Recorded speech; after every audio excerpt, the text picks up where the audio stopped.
Hello dear students, हम आप सभी का वेलकम करते हैं हमारे सेशन में। जैसा कि आप सभी को याद है, आपका जो जेई मेंस का एग्जाम है वो अपकमिंग है, काफ़ी नियरर है आपका जेई मेंस का एग्जाम। तो आप सभी लोग प्रिपरेशन में लगे हुए होंगे। हम आपके साथ आज यहाँ पे आपके लिए प्रिपरेशन की जो स्ट्रेटजी आपकी रहेगी उसको डिस्कस यहाँ पे करने वाले हैं। किन किन बातों का आपको यहाँ पे ध्यान रखना है उनके बारे में अपन यहाँ पे डिटेल में चर्चा करने वाले हैं। साथ ही में अपन यहाँ पे आपका जो सब्जेक्ट है यानी कि आपका जो फिजिक्स वाला सब्जेक्ट है उसका हम यहाँ पे एनालिसिस करने वाले हैं। टॉपिक वाइज अपन यहाँ पे एनालिसिस करेंगे फिजिक्स का, ठीक है। तो फिजिक्स में यदि मैं बात करूँ तो 11th का जो आपका पोर्शन है वो स्टार्ट होता है मैकेनिक्स से। तो मैकेनिक्स वाला जो आपका पोर्शन रहेगा बच्चों, उसको अपन यहाँ पे डिटेल में डिस्कस करेंगे। हर जो यहाँ पे टॉपिक रहेगा उसका अपन डिटेल में यहाँ पे एनालिसिस करेंगे। मेरे साथ है देवेश गुप्ता सर और साथ में माई सेल्फ मोनिश गौतम। तो हम यहाँ पे डिस्कशन करने वाले हैं आपके लिए, जो कि आपको हेल्प करेगा जेई मेन को प्रिपेयर करने में।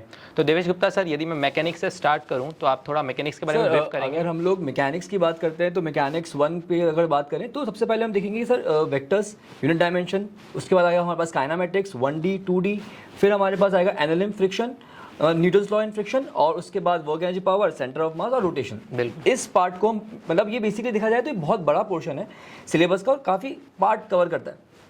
इसमें से काफ़ी सारा क्वेश्चंस भी आते हैं एग्जाम्स में, तो ये बहुत ही इंपॉर्टेंट है। और इंपॉर्टेंट मैं इसलिए भी बोल रहा हूँ क्योंकि ये सारे जो टॉपिक्स हैं, मतलब जो भी टॉपिक्स हम अभी कवर करने वाले हैं वो आगे हर चैप्टर में कहीं ना कहीं यूज़ आने वाला है, इसके एप्लीकेशन कहीं ना कहीं होते हैं, तो ये काफ़ी इंपॉर्टेंट इस वजह से भी हो जाता है। बिल्कुल सर। तो सर मैकेनिक्स को हम लोग स्टार्ट करते हैं। मैकेनिक्स को अगर मैं स्टार्ट करूं तो सबसे पहले सर यूनिट डायमेंशन वेक्टर के बारे में आप तो अगर हम यूनिट डायमेंशन वेक्टर्स की बात करें तो मैं उसको ऐसा बोलूंगा कि सर यूनिट डायमेंशन वेक्टर्स, अगर वेक्टर्स की बात करें स्पेसिफिकली, तो बच्चा अगर फिजिक्स पढ़ रहा है 11 12 उसने पूरा पढ़ा है तो वेक्टर्स देखा जाए तो वो हर चैप्टर में लगभग पढ़ रहा है। बिल्कुल सर। तो उसको काफी अच्छा हाथ होता है उसके ऊपर, मतलब वो बहुत ईजी लगने लग जाता है। वेक्टर स्टार्टिंग में पढ़ रहा होता है फर्स्ट टाइम तो डिफिकल्ट है, बट विद टाइम जब वो चैप्टर्स पढ़ लेता है, बहुत सारा मतलब 11 12 पूरा ही पढ़ लिया है तो मेजर हर चैप्टर में वेक्टर्स का यूज आ रहा है। बिल्कुल।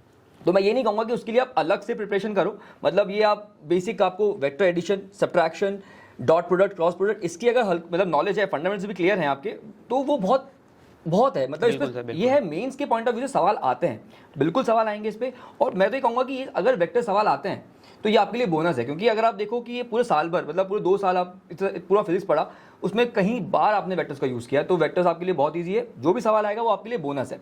फिर बात करते हैं सर यूनिट डायमेंशंस की। तो यूनिट डायमेंशंस में ऐसा है कि चैप्टर बहुत ईजी है।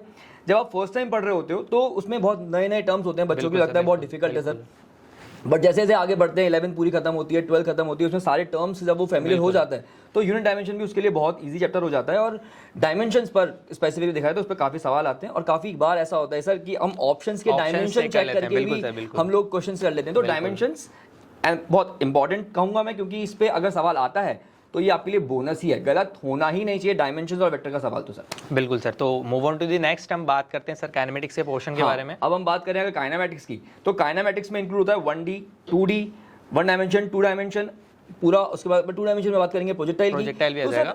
अगर नॉर्मल एनालिसिस देखें, जो हमारे पास डेटा भी है, तो उससे हमें समझ में आता है कि जो सवाल आए हुए हैं वो काइनेमेटिक सवाल आते हैं। बिल्कुल। तो इसमें अगर टॉपिक वाइज स्पेसिफिकली जाके देखें तो कांस्टेंट एक्सेलरेशन पे काफी ज्यादा सवाल आ चुके हैं। और उसमें अगर हम देखें दूसरा जो बहुत ग्राफिकल एनालिसिस, मतलब इसके अंदर बच्चा को दिक्कत रहती है। तो मैं ये कहूंगा आप लोगों के सबसे कि यार ग्राफिकल एनालिसिस जो है, मतलब जैसे जो displacement time graph, velocity time graph, acceleration time graph, ये ग्राफ की आपको अच्छी नॉलेज होनी चाहिए क्योंकि इस पे सवाल आता ही है, ठीक है। काफी अगर हम पुराने PYQs को देखें तो काफी बार आपके ग्राफिकल पे क्वेश्चन आते हैं। और देखा जाए तो प्रोजेक्टाइल, फिर आते हैं हम प्रोजेक्टाइल पर। तो प्रोजेक्टाइल में ऐसा है कि आपको बेसिक आपको फॉर्मूले सारे पता होने चाहिए, मतलब रेंज का, टाइम पीरियड का, आपके पास टाइम ऑफ फ्लाइट हो गया, ट्रेजेक्टरी की इक्वेशन हो गई, तो ये सारे फॉर्मूले आपको पता होने चाहिए। मतलब मेंस पॉइंट ऑफ व्यू से बात कर रहे हैं हम कि आपको इन डेप्थ नॉलेज नहीं चाहिए, आपको बेसिक फॉर्मूलेस तो अच्छे से याद होने चाहिए। और दूसरी चीज फंडामेंटल्स क्लियर होनी चाहिए। प्रोजेक्टाइल का आप कोई भी डेरिवेशन करोगे, कोई भी फॉर्मूला डिराइव करोगे, वहां पे आपको इतना टाइम नहीं मिलेगा कि आप फॉर्मूला डिराइव करो, तो ज्यादा अच्छा होता है कि फॉर्मूले याद रख लें हम थोड़े से। और बेसिक ये कि हमको पता होना चाहिए कि यार अगर 2 डायमेंशनल क्वेश्चन है तो हमें क्या सॉल्व करना है, कि एक्स में वाई में अलग अलग सॉल्व करना है। तो बिल्कुल वो अगर आपको फंडामेंटल क्लियर है तो बहुत इजीली आपका प्रोजेक्टाइल, आपका 1D, आपका 2D बहुत इजीली हो जाएगा। इसमें सर एक बात आती है रिलेटिव के लिए, बच्चों को दिक्कत रहती है। तो जनरल एनालिसिस देखें तो रिलेटिव सवाल ज़्यादा पूछा नहीं जाता है, हाँ, मतलब मैं ये नहीं कह रहा कि पढ़ना ही नहीं है, बट हाँ, हम अगर बात करें फोकस किस पे ज़्यादा करना है, तो हम इस पे कह सकते हैं कि रिलेटिव पे थोड़ा कम फोकस करें तो काम चल जाएगा, क्योंकि इस पे सवाल जितने पूछे नहीं गए हैं, बहुत कम सवाल पूछे जाते हैं, बट जो भी पूछे गए वो बहुत ईजी होते हैं। तो फंडामेंटल्स अगर क्लियर है तो बहुत इजीली आपका रिलेटिव वाला पार्ट भी क्लियर हो जाएगा सर। तो सर के अकॉर्डिंग आप देख रहे हैं यदि आप अपना बेसिक स्ट्रॉन्ग करते हुए जा रहे हैं ना साथ साथ, तो आपको किसी चैप्टर में वैसे कोई दिक्कत आने वाली यहाँ पे नहीं है, ठीक है। तो हम आगे बढ़ते हैं, थोड़ा सा बात करते हैं sir Newton's laws of motion और फ्रिक्शन को भी हम इंक्लूड करते हैं इसमें। Sir NLM, Newton's law of motion, अब यहाँ भी मैं वही सेम चीज बोलूंगा कि सर फिजिक्स पढ़े आपने 11 बिल्कुल 12, बिल्कुल। तो एमएलएम एफबीडी आपने मोस्टली हर चैप्टर में आप बना रहे हो, मतलब देखा जाए तो हर जगह कहीं ना कहीं एफबीडी फोर्स का यूज आ ही रहा है, तो बच्चा इससे काफी ज्यादा फैमिलियर हो चुका होता है। तो फर्स्ट टाइम जब पढ़ रहा होता है तो हाँ उसको डिफिकल्ट लगता है, बट जब 11 12 पढ़ लिया तो एफबीडी बनाना उसको इतना कोई बहुत बड़ा काम नहीं रह गया। तो अब इसके अंदर जो मेजर फंडामेंटल्स आप क्लियर होनी चाहिए क्या, कि जब एफबीडी बना रहे हैं तो जो फोर्सेस आप रिप्रेजेंट करते हैं उस पर, तो फोर्सेस की पूरी नॉलेज होनी चाहिए। बिल्कुल, सारे फोर्सेस आपको पता होनी चाहिए, जैसे कि आपका इलेक्ट्रोमैग्नेटिक फोर्सेस हो गए, नॉर्मल फोर्स हो गया, फ्रिक्शन हो गया, स्प्रिंग फोर्स हो गया, टेंशन हो गया। तो फोर्सेस के बारे में आपको पता होना चाहिए, साथ ही में इनकी एप्लीकेशन या आपको याद होनी चाहिए कि इनकी डायरेक्शन क्या होती है, कैसे ये अप्लाई होते हैं। सर थोड़ा और आप बताइए इसके बारे में। बेसिकली अगर आपने एफबीडी अच्छे से बना ली, आपको फोर्सेस नॉलेज पूरी प्रॉपर है, तो आप इक्वेशंस बस force equals to mass into acceleration करना है, बाकी करना क्या है, मतलब आपको इसमें थोड़ी सी प्रैक्टिस चाहिए। मतलब हम इसमें ये बोलेंगे मेंस के पॉइंट ऑफ व्यू से कि ज्यादा इन डेप्थ नहीं चाहिए, ज्यादा डिफिकल्ट क्वेश्चन पे नहीं जाना है, जैसे कंस्टेंट क्वेश्चन भी होते हैं काफी डिफिकल्ट भी हो जाते हैं, तो वहां पे नहीं आना है। ऊपर ऊपर अगर हम देखें तो बेसिक पुली के क्वेश्चन, बेसिक वेज वाले सवाल वो करेंगे तो हमारा काम हो जाता है। इतना कोई ज्यादा डिफिकल्ट, इसमें डिफिकल्टी लेवल इतना ज्यादा नहीं आएगा आपका एनएलएम में। बात आती है फ्रिक्शन की, थोड़ा ट्रिकी रहता है बच्चों के लिए। हाँ, फ्रिक्शन में बेसिकली बच्चा हमेशा फंस जाता है, कई बार देखा है हमने, क्लास में भी देखा है बच्चे फंस जाते हैं, तो उसमें फ्रिक्शन में थोड़ा ट्रिकी है। तो इसमें आपको पता होना है मतलब बच्चा कहाँ फंसता है, उसके डायरेक्शन में, कहाँ पे काइनेटिक फ्रिक्शन है, कहाँ पे स्टैटिक फ्रिक्शन है, काइनेटिक फ्रिक्शन की वैल्यू क्या है, काइनेटिक स्टैटिक की क्या है, तो लिमिटिंग वैल्यू क्या होती है। तो इसमें थोड़ा सा वो कभी कभी उलझा हुआ नजर आता है मुझे। तो ऐसा है कि इस पार्ट में फ्रिक्शन में थोड़ा ट्रिकी है, तो इस पर थोड़ी प्रैक्टिस कर लें कि स्टैटिक फ्रिक्शन क्या है, काइनेटिक क्या है, इसके कुछ सवाल आप देख लें तो मेजरली आपका एनएलएम कवर हो जाएगा। फ्रिक्शन वाले पार्ट में अगर देखें तो फ्रिक्शन में बहुत सारी चीजें ऐसी होती है जो मतलब बेसिकली देखो सर एफबीडी बनानी है, फोर्स इक्वेशन लिखनी है, तो फ्रिक्शन एक नया फोर्स है उसके लिए, तो उसकी थोड़ा अच्छा उस पर सवाल थोड़ा ज्यादा बन जाते हैं, उस पर सवाल आ भी जाते हैं। बिल्कुल, अगर आपको फोर्स एनालिसिस करना आता है तो आई थिंक आप फ्रिक्शन में आपको कभी परेशानी यहाँ पे देखने को नहीं मिलेगी, ठीक है। सर आगे बढ़ते हैं, सर्कुलर और डब्ल्यूपी को भी हम यहाँ पे इंक्लूड कर लेते हैं। सर अगर हम बात करें सर्कुलर मोशन की और डब्ल्यूपी मतलब वर्क एनर्जी पावर, अब मैं वर्क एनर्जी पावर को इसलिए बहुत ज्यादा इंपॉर्टेंट बोलता हूँ क्योंकि ये टॉपिक है एक्चुअली इसलिए इंपॉर्टेंट क्योंकि इसके एप्लीकेशन बहुत ज्यादा है। मतलब आप देखोगे ना तो इसको आगे भी आप कितने चैप्टर्स पढ़ रहे हो, 11 12 में आप काफी चैप्टर पढ़ रहे होते हो, वहां पर वर्क एनर्जी थ्योरम का यूज हो रहा है, बिल्कुल वर्क एनर्जी पावर का यूज, मतलब बेसिकली पावर है, एनर्जी सब यूज हो रही है। तो बच्चा यहाँ थोड़ा रहता है कि हम सर जो वर्क एनर्जी पावर के क्वेश्चन है कभी डिफिकल्ट भी होते हैं, तो इस पे हाँ इस पे क्वेश्चन डिफिकल्ट बन जाता है। पर आपको अगर वर्क एनर्जी थ्योरम अच्छे से लगाना आता है, मतलब वर्क एनर्जी थ्योरम में क्या चाहिए आपको, सारे फोर्सेस का वर्क डन निकालना आना चाहिए। तो वही चीज कि पहली चीज आपको फोर्स पता होनी चाहिए, उसके बाद उनके वर्क डन कैलकुलेट करना आना चाहिए, फ्रिक्शन का वर्क डन कैसे कैलकुलेट किया जाता है, स्प्रिंग का कैसे, स्प्रिंग फोर्स का कैसे किया जाता है, नॉर्मल फोर्सेस जो एक्सटर्नल फोर्सेस हैं उनका वर्क डन कैसे कैलकुलेट, ग्रेविटी का वर्क डन कैसे, ग्रेविटेशन। तो ये बेसिक चीजें आपको अगर पता है, मतलब वही वापस आ रहा हूँ, फंडामेंटल्स आपके क्लियर है तो मेंस लेवल पे आपको कोई दिक्कत नहीं आएगी। मतलब बेसिक आपका ये कि ज्यादा आपको इन डेप्थ में नहीं जाना है वहां पर, मैं ये बोलूंगा। पर हाँ बेसिक वर्क एनर्जी थ्योरम आपको अच्छे से लगानी आनी चाहिए, उसमें सब कुछ लगभग कवर हो जाता है। फिर एक पावर आता है तो पावर तो बहुत बेसिक है, तो उसमें ऐसा कोई दिक्कत है नहीं। तो इसलिए इंपॉर्टेंट बता बोल रहा हूँ क्योंकि आगे एप्लीकेशन बहुत ज्यादा है इसका। मतलब अगर आप देखोगे ना 12th में भी इलेक्ट्रोस्टैट्स में, मैग्नेट में, वहां पर भी वर्क एनर्जी थ्योरम यूज हो रही है, वर्क एनर्जी पावर का यूज आ रहा है।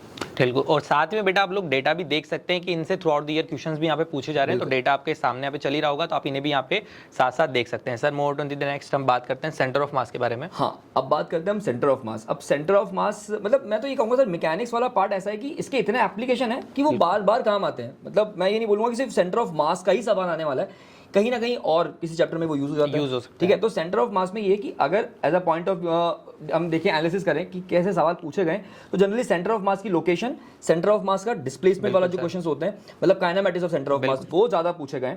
और इसमें अगर हम आगे देखें तो लास्ट पार्ट इसका आता है कोलिजन वाला पार्ट, वो बहुत इंपॉर्टेंट है। इसमें फॉर्मूले अगर आपको याद है तो बहुत इजीली आपका काम हो जाएगा। Elastic collision, inelastic collision, perfectly inelastic collision, तो ये पता होना चाहिए आपको कि यार कब हो रहे हैं, इसकी कंडीशंस क्या है, इनके केसेस क्या हैं, कब आप हैवी मास से टकरा रहे हो, कब आप इक्वल मास से टकरा के आपकी वेलोसिटी एक्सचेंज हो जा रही है। तो वो सारे केसेस अगर आपको पता है तो ये बहुत इजीली है, इजी टॉपिक हो जाता है अगर आपको फॉर्मूले भी अच्छे से याद है। और एक और बात, सेंटर ऑफ मास अगर हम बात कर रहे हैं तो सेंटर ऑफ मास की लोकेशन हमें स्टैंडर्ड चीज़ों की तो याद होनी सबके चाहिए। याद होने चाहिए आपको, सेमी सर्कुलर रिंग हो गया, कोन हो गया, हमारे पास जो सिमेट्रिक है वो तुमको पता होता है, सेंटर पे होता है, बिल्कुल। तो स्फीयर हो गया, सॉलिड सेमी सर्कुलर हेमिस्फीयर हो गया, तो ये सब चीजें आपको ये इनके सेंटर ऑफ मास पता होनी चाहिए। अगर ये पता है तो आपका थोड़ा सा टाइम बच जाएगा एग्जाम में अगर सवाल आते हैं तो, क्योंकि वहां आप डिराइव नहीं कर सकते। अगर आपको फिंगर्स पे ही रहेंगे, लोकेशन इनकी आपको याद रहेगी, तो सवाल सोल्व करना आपके लिए आसान रहेगा। ठीक है सर, नेक्स्ट चैप्टर पे चलते हैं। जैसा कि अगर मैं नाम भी लूँ तो रोटेशनल मोशन, काफी बच्चों को तो डर ही लग जाता है रोटेशनल मोशन के नाम से।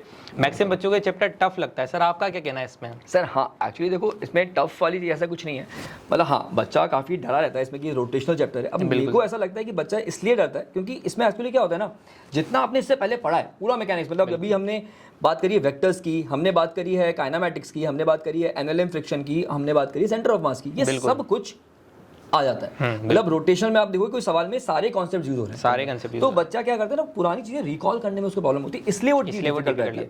तो अगर आप टाइम रिवीजन कर रहे हो, पुरानी चीजें आपको याद है, तो रोटेशन आपको टफ नहीं लगेगा। बिल्कुल। और उसके बाद ये है कि रोटेशन अगर सिस्टमैटिकली पढ़ा जाए तो काफी ईजी चैप्टर है। और अगर बात करें मेंस पॉइंट ऑफ व्यू से तो वो इजी है ही सही, बिल्कुल। मतलब ज़्यादा इन डेप्थ नहीं जाना है, ज़्यादा डिफिकल्ट सवालों पे नहीं जाना है आपका। अगर हम एनालिसिस देखें रोटेशनल चैप्टर की, मतलब अगर हम देखें तो इसका जो मोमेंट ऑफ इनर्शिया वाला पार्ट है उस पे से ज़्यादा सवाल पूछे जाते हैं। बिल्कुल, मतलब calculation of moment of inertia किसी एक्सिस पे आपको पूछ लेंगे, तो आपको वो थ्योरम जो थ्योरम है इसकी, परपेंडिकुलर एक्सिस थ्योरम और पैरेलल एक्सिस थ्योरम, ये थ्योरम आपको अच्छे से अप्लाई करनी आनी चाहिए। इस पे मोमेंट ऑफ इनर्शिया के सवाल बहुत ज़्यादा बन जाते हैं और इस पे मेजरली हर साल इस पे सवाल आ रहा है। तो ये टॉपिक ऐसा है कि ये एक तरह बोनस है, अगर सवाल आता है तो ये होना ही चाहिए सेंटर ऑफ मतलब रोटेशनल वाले पार्ट पे। और सर अगर देखें तो रोलिंग वाला पार्ट पे भी क्वेश्चन पूछ लेते हैं, तो रोलिंग वाले पार्ट पे भी बहुत सवाल आते हैं। Pure rolling on incline plane, तो इन सब पे इसके जो फॉर्मूले हैं, इसका एक्सेलरेशन, उसकी वेलोसिटी, रोलिंग वाले कितने टाइम में वो नीचे आ रहा है, उस पे सवाल ज़्यादा आ जाते हैं। तो ये फॉर्मूले भी अगर याद होंगे तो आपका टाइम बचेगा। मतलब आप बार बार मोमेंट ऑफ इनर्शिया अगर स्टैंडर्ड बॉडी की भी याद नहीं रख पाओगे और उसको वहाँ जाके डिराइव करोगे तो वो थोड़ा सा टाइम कंज्यूम हो जाएगा और पेपर में थोड़ा डिले हो जाएगा। मतलब वहाँ पे थोड़ा मतलब वो टाइम कंज्यूम होना नहीं चाहिए, वो है। तो फॉर्मूले आपको याद रहें तो बहुत अच्छा है मेन पॉइंट ऑफ व्यू, क्योंकि आप टाइम जितना सेव करेंगे ना उतना ही आपके लिए पेपर में आसानी होगी, आपको पेपर सोल्व करने में आसानी होगी। सर थ्रू आउट अगर मैं मैकेनिक्स की बात करूँ, आपका कमेंट क्या रहेगा मैकेनिक्स? अगर मतलब मैकेनिक्स ऐसा है कि ये थोड़ा इंपॉर्टेंट है और टॉपिक बहुत लेंथी है। अगर आप इसको पढ़ने जाओ ना तो साल भर पढ़ सकते हैं, बिल्कुल है ना। तो मतलब हमको सिर्फ पॉइंट टू पॉइंट पढ़ना है, चीज़ें ज़्यादा इन डेप्थ में नहीं जानी है। मेंस पॉइंट ऑफ व्यू से आपको फॉर्मुलेस अच्छे से याद होने चाहिए, सारे केसेस आपको पता होनी चाहिए। तो ये सब चीज़ें इंटर रिलेटेड है। अगर आप एमएलएम से चालू होते हो रोटेशन तक, सब कुछ इंटर रिलेटेड है, सब चीज़ें काम आ रही है आपस में। मतलब अगर आप बात करो रोटेशन में तो एमएलएम भी यूज आ रहा है, सेंटर ऑफ मास में एमएलएम यूज आ रहा है, तो ये सब चीज़ें मतलब सब इंटर रिलेटेड है, इंटर कनेक्टेड है। तो ये चीज़ें सारी आनी चाहिए आपको, है ना। तो जैसा कि आपको याद है, जैसे भी जेई मेंस एग्जाम नियरर आने लगता है, बच्चे थोड़े डिमोटिवेट होने लग जाते हैं, थोड़ा सा वो स्ट्रेस लेने लग जाते हैं, उनको थोड़ा फियर होता है कि सर एग्जाम इतना पास आ गया है, अब इसके लिए तैयारी कैसे करें, क्या प्रिपरेशन स्ट्रेटजी हम इसको फॉलो करें। तो सर थोड़ा प्रिपरेशन के बारे में मतलब सर मेरे को भी ऐसा लगता है कि अब एग्जाम बहुत कम समय बचा है, तो अब जो अपन ने मैकेनिक्स की बात करी तो मैं सिर्फ उसकी पॉइंट ऑफ व्यू से बात करूँ तो यार बेसिकली, और इसके लिए भी नहीं, आप तो सब चीज़ों के लिए, हर किसी भी एग्जाम के लिए बात करें तो इतने कम समय में जब आपको पढ़ना है तो बेसिकली आप अपना इंप्रूवमेंट चाहेंगे, है ना। तो इंप्रूवमेंट कैसे देखेंगे? आप टेस्ट दें, आप टॉपिक वाइज टेस्ट दें, आप चैप्टर वाइज टेस्ट दें।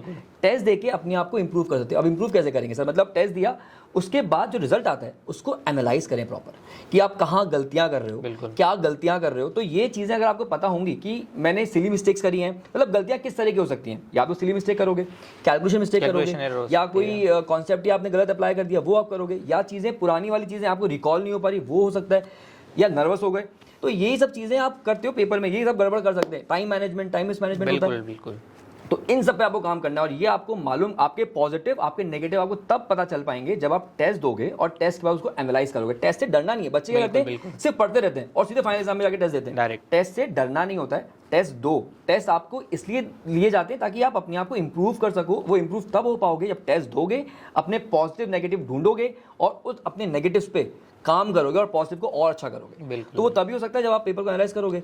तो वो अपनी गलतियां ढूंढो, किस तरह की गलतियां कर रहे हो। तो अगर आप ढूंढ ली, अपनी गलतियां ढूंढ ली कि आप किस तरह की गलतियां कर रहे हो, तो उसको वापस दोहराना नहीं है, ये इंप्रूवमेंट। बिल्कुल सर। और जैसा कि सर ने बोला गलतियां नहीं दोहराना, तो एक गलती मैं आपको और बता देता हूँ। मैक्सिमम बच्चे क्वेश्चन का रीडिंग वाला पार्ट छोड़ देते हैं, रीडिंग में गलती कर लेते हैं, सवाल को सही से नहीं पढ़ते हैं, डेटा गलत ले लेते हैं। तो तो उससे भी उनके सवाल कहीं ना कहीं गलत हो जाते हैं, ठीक है। तो ये वाली एरर्स आपको रिपीट नहीं करनी है, ठीक है सर। कुछ और अगर आप टिप्स देना चाहें जेई मेंस के लिए सर? जेई मेंस के लिए बस ये सर, फॉर्मूले थोड़े याद रहें और हम लोग ज़्यादा इन डेप्थ नहीं जाएं और ज़्यादा मतलब आप देख रहे हो PYQs, मतलब मैं ये कहूँगा कि थोड़ा PYQs पे थोड़ा ध्यान दें। बिल्कुल बिल्कुल। पुराने साल के 10 साल के सवाल करके जाएं पेपर में, मतलब आपको उससे दिमाग में बैठ जाएगा कि किस तरह के सवाल पूछे जा रहे हैं, किस तरह के कॉन्सेप्ट पूछे जा रहे हैं, तो आपको चीज़ें समझ में आएंगी कि क्या किस तरह से मुझे प्रिपरेशन करनी है बेटर। एग्जाम का पैटर्न आपको पता लगेगा कि इस पैटर्न का एग्जाम पूछा जा रहा है, किस टॉपिक से कितनी डेप्थ तक वो जा रहा है, तो आपको थोड़ा आइडिया लग जाएगा। तो PYQs तो मस्ट है, आपको करने ही है। सर फाइनल कोई सजेशन अगर बच्चों के लिए आप देना चाहें तो?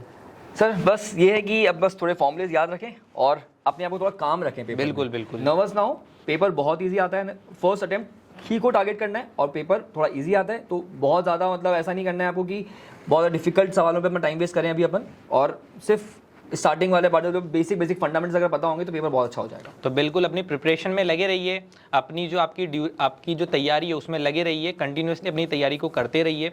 आपको अगर अपनी तैयारी से रिलेटेड कोई भी क्वेरी रेज होती है तो आपने टीचर से पूछिए, डाउट पूछने में पीछे मत रहिए, ठीक है। तो इसके बाद आपका अगला जो सेशन रहेगा उसके अंदर आपका जो मैकेनिक्स के बाद वाला पोर्शन है 11th का, उसको कवर किया जाएगा। तो सर इसको कंक्लूड करते हैं हम लोग सर। हाँ, मतलब ये कंक्लूड करते हैं कि अब आपके ऐसे सेशन आपके आते रहेंगे। अब आगे वाला पार्ट जो है कोई और टीम लेकर आती है, बिल्कुल। तो ओके, बेस्ट ऑफ लक बेटा। Thank you. Thank you.